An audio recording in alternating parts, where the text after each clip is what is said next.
Siema, tu Wahacz. Mercedes GLC ma zróżnicowaną jak na aktualne standardy gamę silnikową, bo mogą być benzyny, ale i diesle, 2-litrowe, 4-cylindrowe, 3-litrowe, 6-cylindrowe, a w środku, jeśli chodzi o cennik, jest wersja 300e, czyli hybryda plug-in, którą dostałem do testów. Sprawdźmy, jak sobie ona radzi i jakie ogólne wrażenie robi aktualnie GLC. Konkretnie GLC na tak zwanym wypasie. Testowany model Mercedesa startuje z ceną od 250 500 zł. Wybierając zelektryfikowany wariant, występujący od razu z napędem na 4 koła, jego cena rośnie do 325 800 zł, a egzemplarz testowy został jeszcze doposażony w większość, ale wciąż nie wszystkie opcje dodatkowe i kosztuje on około 450 000 zł.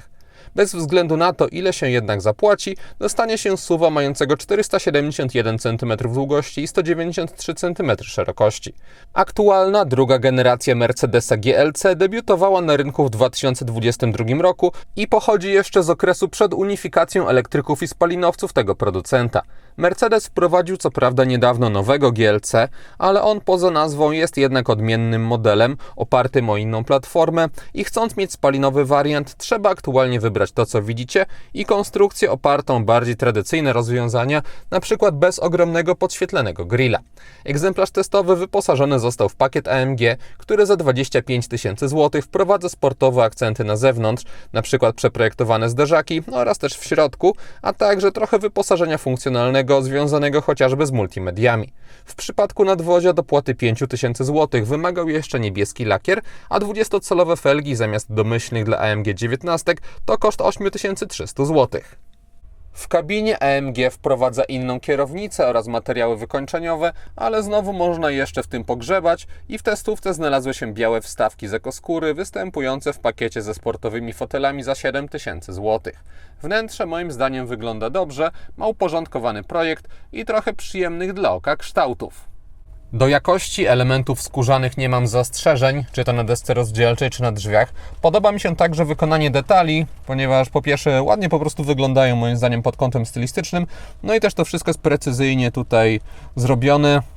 Fajny jest dobór materiałów, chociażby fakt, że nie ma tutaj dużych ilości fortepianowej czerni, tylko na przykład obszar przed pasażerem czy na tunelu środkowym ma znacznie przyjemniejsze, trochę bardziej matowe tworzywo o fajnym wzorku. Też w dolnych partiach jest miękko, nie ma problemów ze spasowaniem. Nie wiem, jak to wygląda w podstawowych wersjach, ale w testowanej konfiguracji wnętrze GLC jest naprawdę dobrze wykonane. Wersja 300e testowanego modelu opiera się o 2-litrową benzynę mającą 4 cylindry, która samodzielnie rozwija 204 konie mechaniczne. Silnik elektryczny ma moc 156 koni, a cały układ to 313 koni. Podczas jazdy przy naładowanych akumulatorach konkretniejszy silnik elektryczny sprawdza się, bo można podróżować bez wybudzania benzyny, trzymając dobre tempo również przy wyższych prędkościach. Przez dobre rozumiem bez gazu w podłodze, bo wtedy silnik spalinowy musi się wybudzić, ale takie pozwalające na normalne podróżowanie. Z kolei przez wyższe nie rozumiem prędkości autostradowych, bo wtedy benzyna również musi się odpalać. GLC ma także solidny zasięg tylko na prądzie, bo przy akumulatorach 25,3 kWh mogłem w warunkach miejsko-podmiejskich przejechać około 100-110 km.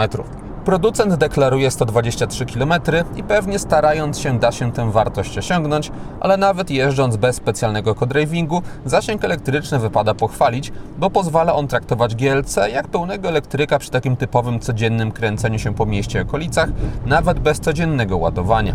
Uzupełnić energię w każdym egzemplarzu testowanego Mercedesa można przy pomocy prądu zmiennego i kabla typu drugiego.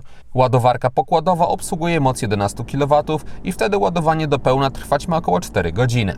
Jest także możliwość ładowania GLC prądem stałym poprzez złącze CCS, ale wtedy za to trzeba dopłacić podczas konfigurowania samochodu 2878 zł. Mając tę opcję na pokładzie, prędkość ładowania, jaką można uzyskać, to do 60 kW i wtedy proces skraca się do okolic 30 minut, więc przy przełożeniu tego na zasięg, korzystanie z prądu stałego ma tutaj sens. Wszystko, co związane z układem elektrycznym, śledzić można w odpowiednim menu na ekranie środkowym. Ogólnie informacje o statusie samochodu są rozbudowane. Zazwyczaj nie są one zarazem do niczego realnie przydatne, ale tutaj przesyt nikomu krzywdy nie zrobi, więc fajnie, że Mercedes tak to zaprojektował. Gdy energii w akumulatorach nie ma, to GLC zachowuje się jak zwykła hybryda, która dosyć wcześnie, ale w granicach rozsądku włącza spalinowca podczas przyspieszania, jednocześnie nie dając priorytetu zwiększaniu prędkości w trybie elektrycznym. Najwięcej na prądzie przy pustych akumulatorach przejechać można oczywiście w warunkach miejskich, wtedy przy umiarkowanym operowaniu gazem można też lekko zwiększać prędkość bez wybudzania spalinowca, nawet w okolicach 50 km na godzinę. Jadąc szybciej już benzyna musi grać pierwsze skrzypce, no i też ona przede wszystkim odpowiada za osiągi samochodu. Tak GLC 300e przyspiesza od 0 do setki.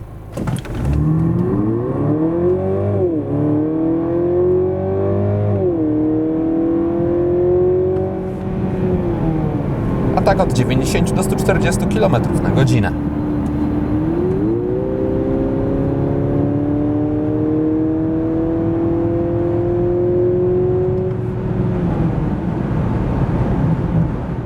Dynamika auta w trybie sportowym jest naprawdę dobra, podobnie jak na normalnych ustawieniach hybrydowych, przy czym wtedy czuje się uspokojenie reakcji na wciskanie gazu i trochę większą ospałość. Wciąż jednak pozwalało mi to bezpiecznie jeździć i ze spokojną głową wykonywać manewry, więc nie jest to moim zdaniem problem. Bez względu też na tryb, tak jak wspominałem, konieczne jest odpalenie benzyny, aby osiągnąć odpowiednią dynamikę. W mieście mniej się to czuje, ale przy wyższych prędkościach, gdy na przykład po okresie utrzymywania prędkości z wygaszonym spalinowcem chce się przyspieszyć, to pojawia się punktowe wyrwanie do przodu, gdy 2-litrowa benzyna wkręci się na obroty. Robi to na odpowiednio szybko, czasami zdarzają się lekkie szarpnięcia przy przełączaniu trybów, ale nie na tyle, aby mi to dokuczało. Bardziej zwracałem uwagę na fakt, że nawet po umiarkowanym wciskaniu gazu, gdy silnik spalinowy musi się odpalić, to zdarzało mu się wskakiwać na chwilę na zbyt wysokie obroty, bliższe 3, a nie 2000 i dopiero z nich schodzić. Nieraz nie było to pożądane, ale z drugiej strony nie ma co przesadnie narzekać, że skrzynia po odpaleniu spalinowca daje do dyspozycji większą, a nie mniejszą dynamikę. Przekładnia zastosowana w GLC to swoją drogą 9-biegowy automat, który jeszcze potęguje poczucie podczas jazdy poza miastem z wyczerpanymi akumulatorami, że podróżujemy po prostu zwykłą benzyną z dołożonym układem elektrycznym, a nie jakimś wymyślnym układem hybrydowym. Testowany Mercedes pali wtedy też jak spalinowiec, bo na zwykłych drogach poza miastem uzyskiwałem około 7,5 litra na 100 km. Na drogach ekspresowych wyniki oscylowały wokół 8,5 litra, a na autostradzie zbliżały się do 10-10,5 litra. Z kolei w mieście uzyskiwałem około 10 litrów, zatem jak na hybrydę nie są to wartości jakieś przesadnie małe. Jeśli jednak weźmiemy pod uwagę, że testowany GLC waży 2,3 tony, zbliża się cenowo do 500 000 złotych i powinno jeździć na co dzień w trybie elektrycznym, to raczej jego klienci aż tak na spalanie nie będą zwracać uwagi. Bardziej może dokuczać im zbiornik paliwa, który jest zmniejszony do 49 litrów, zatem w trasie zasięg nie będzie godny takiego drogowego krążownika. Zwykła benzyna czy diesel mają 62 litry w baku. Centrum sterowania samochodem jest 14-calowy ekran dotykowy, na którego dolnej części mamy wirtualny panel klimatyzacji. Nie ma w GLC fizycznego, ale ponieważ te przełączniki są duże i też zawsze w tym samym miejscu, no to nie jest to moim zdaniem wielki problem. Można sobie też bardziej szczegółowo wszystko dostrajać, korzystając już z wysuwanego menu. Pod spodem mamy rząd fizycznych przycisków, chociażby do wejścia do ustawień albo do zmiany trybów jazdy. Dalej na tunelu środkowym nie ma już żadnych elementów sterujących. Trochę szkoda, chociażby w poprzedniej generacji mieliśmy tutaj przyciski, też dodatkowy taki gładzik do obsługi ekranu, teraz to zniknęło, no ale dobrze, że przynajmniej coś takiego się ostało.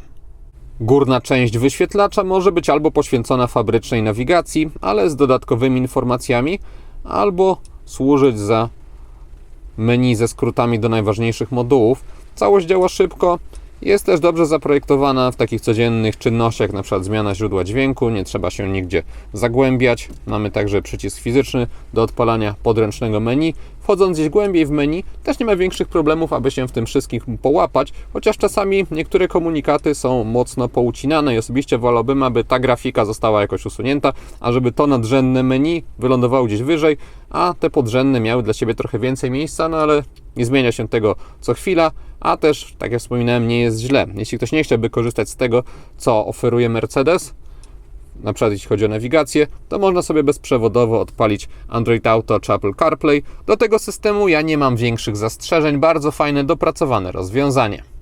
Kiepsko oceniam za to sterowanie samochodem z kierownicy, ponieważ mamy na niej dużo przycisków, niewielkich i częściowo też dotykowych, chociażby prawy gładzik służy do przełączania się po elementach klikalnych na ekranie środkowym, co jest bardzo niewygodne i tego w ogóle mogłoby nie być, ponieważ tak lepiej jest sięgnąć po prostu ręką. Z lewej strony mamy analogiczny gładzik do obsługi zegarów, Poniżej są przyciski odpowiadające za sterowanie asystentami bezpieczeństwa, a z prawej strony mamy regulację głośności, obsługę telefonu oraz wyzwalanie asystenta głosowego. Nie ma za to dedykowanego przycisku do zmiany piosenek czy stacji radiowych. Można sobie odpalić odpowiednie tutaj pozycje, czy to w tym gładziku prawym, aby to działało, albo w menu na zegarach, ale to, że nie ma po prostu zwykłych przycisków do tego, jest moim zdaniem wyraźnym błędem przy obecności czegoś tak nieprzydatnego jak tutaj. Też 2 przyciski do sterowania telefonami cały czas na wierzchu. Nie jest to moim zdaniem niezbędne. W przypadku elektronicznych zegarów wracam do chwalenia Mercedesa, ponieważ są one dobrze zaprojektowane. W widoku klasycznym można modyfikować to, co będzie na środku. Wszystkie najważniejsze informacje są, wliczając w to chociażby możliwość wyświetlenia mapy, ale można także zmieniać ogólne kompozycje. Jest chociażby sportowa, albo taka już typowo skupiona na nawigacji. Mamy też wskazania z asystentów bezpieczeństwa, offroadowy, gdyby ktoś chciał się zapuścić trochę na nieutwardzoną drogę, oraz taki bardziej serwisowy. Niczego z informacji tutaj nie brakuje, jest ich nawet więcej niż można by oczekiwać. Jeśli chodzi o zdolności ładujące, to pod tą, przyznam, całkiem satysfakcjonująco pracującą pokrywą z przodu mamy 2 porty USB-C oraz tutaj indukcyjną matę na telefon, która jest w takim miejscu, że jeśli się tam położy smartfona, no to ciężko będzie dostrzec podczas ładowania, co tam się na jego ekranie dzieje. 2 kolejne porty USB mamy w podłokietniku. Z tyłu mamy kolejne 2 USB-C, przy takiej ilości złącz nawet jedno awaryjne USB-A by nie zaszkodziło, no ale przy takiej ilości złącz nie ma też co narzekać. Na ekranie środkowym wyświetlać się mogą także wskazania z kamer 360 stopni, które mają dobrą, chociaż nie jakąś powalającą jakość. To, co bardziej jest w nich uciążliwe, to to, że wyświetlają się na zbytnie wielkim skrawku ekranu. Też dziwi mnie, że w widoku 3D obracanie samochodu jest takie powolne i widać wyraźne lagi. Nie spodziewałbym się tego przy tak szybkim ogólnie systemie.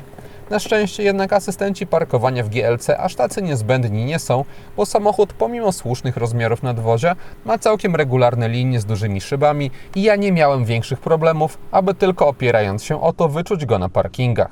Wciąż jednak testowany model traktuję zdecydowanie jako twór w trasę, bo tam najwięcej można wycisnąć z jego zalet. Moją uwagę podczas jazdy najbardziej zwróciła płynność, z jaką auto pokonuje nierówności. 20-calowe felgi nie oznaczają tutaj przesadnie cienkich opon, ale wciąż auto wyróżniająco się sprawnie neutralizowało mniejsze nierówności i naprawdę przyjemnie w takim relaksującym stylu mi się nim podróżowało. Układ kierowniczy pozwala na trochę więcej w zakrętach, bo ma dobrą precyzję i rozsądne jak na dużego SUV-a wygładzenie reakcji.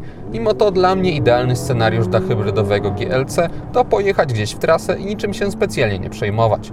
Aby jednak podróżować w pokazywanym na filmie otoczeniu, trzeba samochód naprawdę solidnie doposażyć. Tak jak wspominałem na wstępie, cena prezentowanego egzemplarza wynosi około 450 tysięcy złotych, co oznacza 125 tysięcy złotych na same dodatki.